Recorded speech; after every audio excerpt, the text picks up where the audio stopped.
लीजिए हम law of demand के टॉपिक को आगे कैरी ऑन करते हैं। पिछले वीडियो में आप लोगों ने देखा कि dx is a function of so many variables like px, py, y, w, f, t, etc. जब हम मान के नियम का अध्ययन करते हैं तो हम ये मान्यता लेकर के चलते हैं कि अदर वेरिएबल बीइंग कांस्टेंट। ध्यान रखिए, इकोनॉमिक्स में जब भी हम किसी भी नियम या सिद्धांत के बारे में अध्ययन करते हैं तो एक पर्टिकुलर मान्यता हर सिद्धांत पर लागू होती है और वो मान्यता है सेटेरस पेरिबस। सेटेरस पेरिबस का मतलब होता है अन्य बातें समान रहने पर।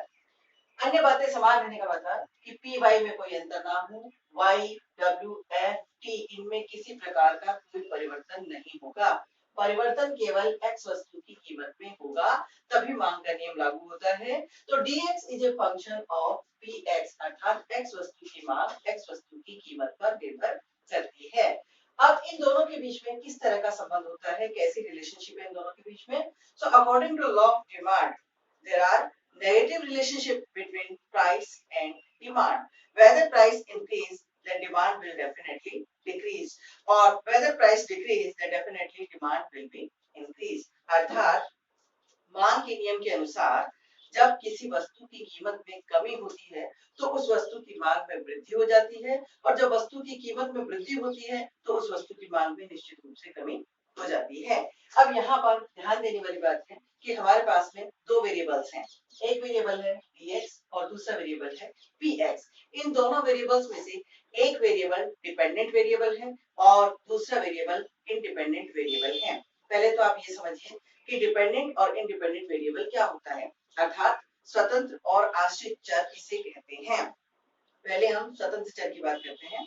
स्वतंत्र चर वह चर होता है जो दूसरों को प्रभावित करता है पर स्वयं दूसरों से प्रभावित नहीं होता है। दूसरी तरफ आश्रित चर है। आश्रित चर वह होता है जो दूसरे चरों के कारण प्रेरित और प्रभावित होता है। यहाँ पर ध्यान देने की बात है कि एक चर है मांग और दूसरा चर है कीमत।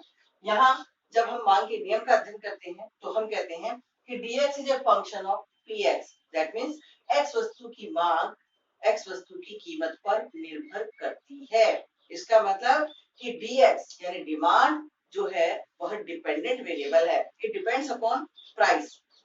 तो यहाँ dx तो डिपेंडेंट वेरिएबल है और प्राइस इंडिपेंडेंट वेरिएबल है, ओनली जब हम लॉ ऑफ डिमांड पढ़ते हैं।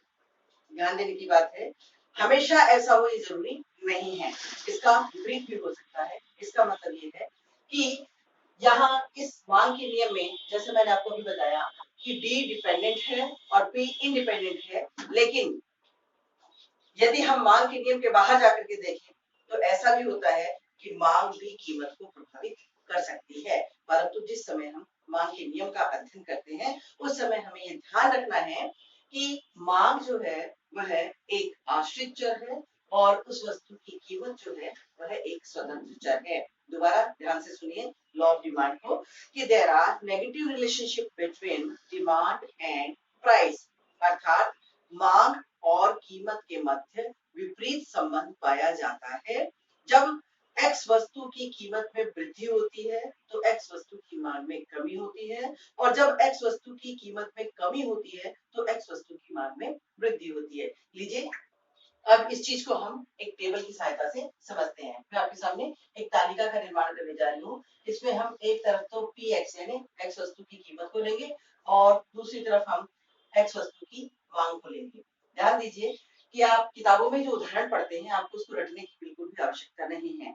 जरूरत है किसी भी चीज की थीम को समझने की। यहाँ आपने मांग के नियम को समझा। मांग के नियम ने कहा कि कीमत के बढ़ने पर मांग में कमी होती है। अब देखिए मैं बहुत इजी वे में आपको टेबल बनाना सिखा रही हूँ कि मान लीजिए आपने प्राइसेस स्टार्ट किया है 1 रुपए से। शुरू में यदि x वस्तु की कीमत 1 रुपया है और 1 रुपए के संदर्भ में x वस्तु की मांग जो है वह 20 इकाई है, अर्थात 1 रुपए कीमत होने पर x वस्तु की 20 इकाइयों की मांग की जाती है। अब यदि कीमत 1 से बढ़कर 2 रुपए हो जाती है तो आपको सिर्फ ये ध्यान रखना है कि मांग का नियम क्या कहता है कि कीमत के बढ़ने पर मांग में कमी होनी चाहिए। तो जो अगला मान आएगा वो लेस देन 20 होना चाहिए। अब मान लीजिए कि कीमत बढ़कर 1 से 2 हो गई तो मांग घट करके 20 से 16 रुपए 16 इकाइयां हो जाती हैं। अब यदि प्राइस जो है वह 1 रुपए और बढ़ जाती है तो मांग में और कमी हो जाएगी और मांग घट करके 13 इकाइयां हो जाती है।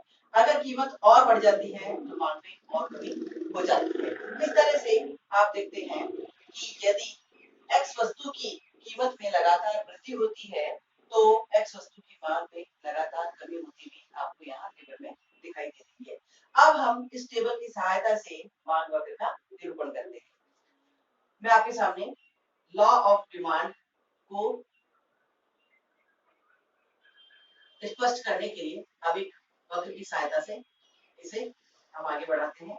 यहाँ देखिएगा रेखा चित्र में जो डिमांड कर्व है यह ऊपर से नीचे की ओर गिरता हुआ है, नेगेटिवली स्लोप्ड है। कोई भी वक्र जब नेगेटिवली स्लोप्ड होता है तो वो ये स्पष्ट करता है कि इस रेखा चित्र में जिन दो वेरिएबल्स को दिया गया है उन दोनों वेरिएबल्स में आपस में विपरीत संबंध पाया जाता है। अर्थात हमने ओ एक्स एक्सिस पर एक्स वस्तु को लिया है, ओ वाई एक्सिस पर हमने उस वस्तु की कीमत को लिया है। तो ये वक्र इसका ऋणात्मक ढाल स्पष्ट करता है कि इस वस्तु की मांग और इस वस्तु की कीमत दोनों के मध्य विपरीत संबंध पाया जाता है। अब यहाँ आप देखते हैं कि जब कीमत ज्यादा होती है तो मांग कम होती है और कीमत के घटने पर मांग में वृद्धि होती है। यहाँ आप देख रहे हैं कि जब कीमत P2 है तो मांग X1 इकाइयों की जाती है, जब कीमत घटकर के P1 हो जाती है तो मांग बढ़कर के X2 हो जाती है। यानी A बिंदु से B बिंदु पर हम पहुंच जाते हैं।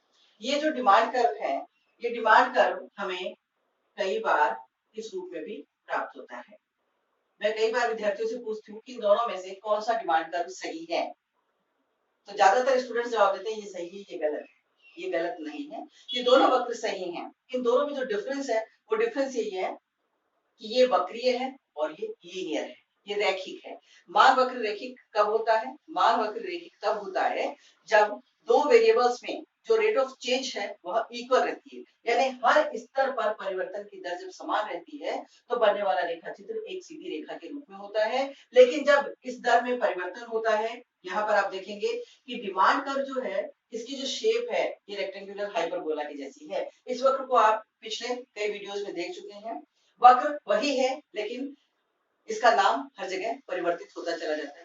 इस वक्र को आपने मार्जिनल यूटिलिटी के रूप में देखा, इसी वक्र को आपने इंडिफरेंस कर्व के रूप में देखा और अब इसी वक्र को आप डिमांड कर्व के रूप में पढ़ रहे हैं। यानी एक ही शेप का वक्र जो है वो अलग अलग थ्योरी में अलग अलग नाम से हमें पढ़ना पड़ता है। तो यहाँ पर आप लोगों ने देखा कि ये टेबल है जो टेबल प्रूव करती है कि एक्स वस्तु की कीमत में वृद्धि होने पर एक्स वस्तु की मांग में कमी होती चली जाती है। तो ये सिंपल सी लॉ ऑफ डिमांड है, सिंपल सी थ्योरी है मांग के नियम की कि एक्स वस्तु की कीमत और एक्स वस्तु की मांग के मध्य विपरीत संबंध पाया जाता है और एक्स वस्तु की कीमत के बढ़ने पर एक्स वस्तु की मांग में कमी हो जाती है। लीजिए अब हम एक छोटी सी चीज और समझ लेते हैं कि एक्स वस्तु की मांग में कमी और वृद्धि तथा संकुचन और विस्तार।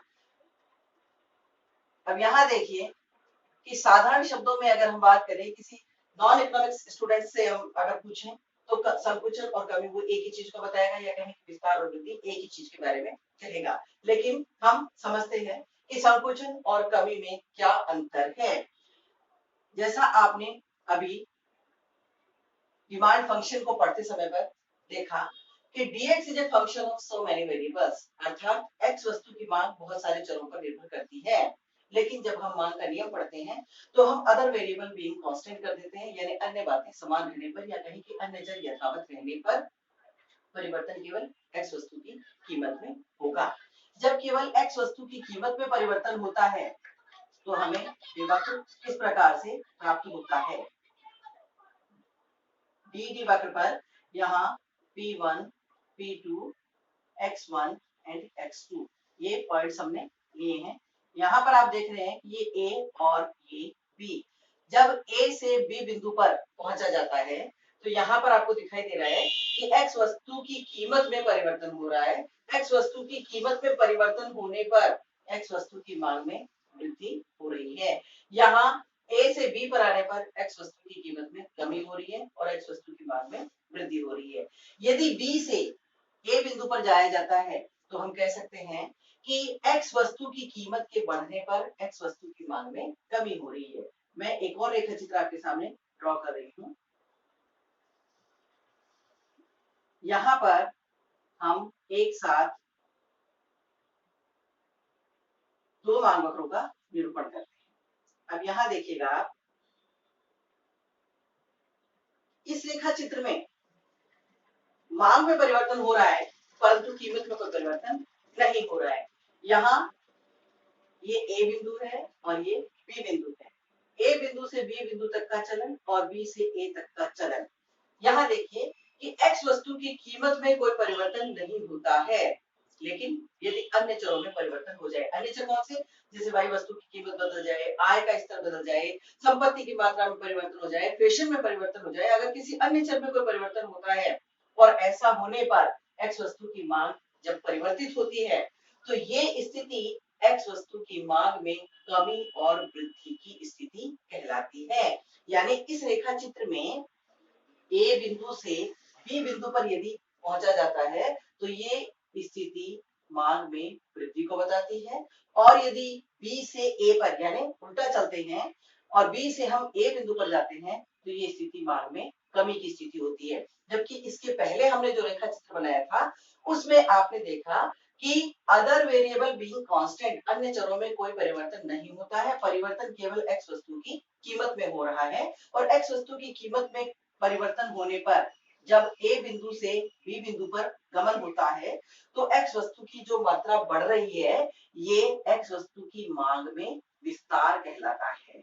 और यदि बी बिंदु से ए बिंदु की ओर चला जाए यानी नीचे से ऊपर की ओर चला जाए तो ये स्थिति x वस्तु की मांग में संकुचन की स्थिति कहलाती है। तो इस तरह आपने देखा कि संकुचन और कमी, विस्तार और वृद्धि, इन दोनों में अंतर है। क्या अंतर है? किसी वस्तु की मांग में विस्तार और संकुचन उस वस्तु की कीमत में परिवर्तन के कारण होता है, जबकि वस्तु की मांग में वृद्धि और कमी जो है वह कीमत नहीं बल्कि अन्य चरों में परिवर्तन के कारण होती है। तो आज बहुत सिंपल और सरल शब्दों में मैंने आपको मांग के नियम को स्पष्ट किया है। जैसा कि मैंने वीडियो शुरू करने से पहले आप लोगों को बताया था कि हमारे जो नियम है इतने सिंपल है कि इनके लिए अर्थशास्त्र विषय लेने की या किसी पर्टिकुलर स्कूल या कॉलेज में जाने की आवश्यकता नहीं है। आप अपने घर में अपनी दादी, नानी, किसी भी बुजुर्ग से मांग के नियम के बारे में चर्चा कर सकते हैं तो वो कहेंगे कि इसमें कौन सी बड़ी बात है। ये तो सभी जानते हैं कि जब वस्तु की कीमत में परिवर्तन होता है यानी जब वस्तु की कीमत बढ़ती है तो उस वस्तु की मांग में कमी होती है, और जब वस्तु सस्ती होती है तो उस वस्तु की मांग में वृद्धि होती है। लीजिए, थैंक यू।